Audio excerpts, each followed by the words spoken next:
ख्वाब और उसकी ताबीर, रूहानी और साइंसी तजिए के साथ।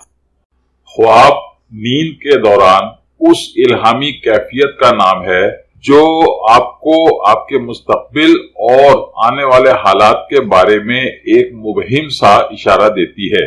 अगर आप हसास ज़हन के मालिक हैं तो इस कैफियत यानी अपने ख्वाब को किसी पर जाहिर किए बगैर इसका थोड़ा सा तजिया करने की कोशिश करें तो आपको मुस्तकबिल में पेश आने वाले बहुत से वाकयात का एक सरसरी सा अंदाजा हो सकता है और आप क़ब्ल अज़ वक्त इन वाकयात की पेशबंदी कर सकते हैं।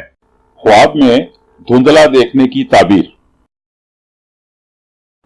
ख्वाब में चीजों को धुंधला या ऊपर नीचे होता देखना इस बात की जानिब इशारा है कि आप अपने फैसले करने में या तो दिक्कत महसूस कर रहे हैं या फिर आप दुरुस्त फैसले नहीं कर पा रहे। इसकी एक ताबीर यह भी है कि आप अपनी पसंद और नापसंद के दरमियान गैर यकीनी की कैफियत में मुब्तला हैं। हमारी वीडियोस को लाइक कीजिए और हमारे चैनल को सब्सक्राइब कीजिए और बेल बटन को हिट करना ना भूलें। इस तरह आप हमारी आने वाली नई वीडियोस से बाखबर रहेंगे। Please like our videos and subscribe to our channel, and do not forget to hit the bell button. It will keep you updated about our new incoming videos. Thank you.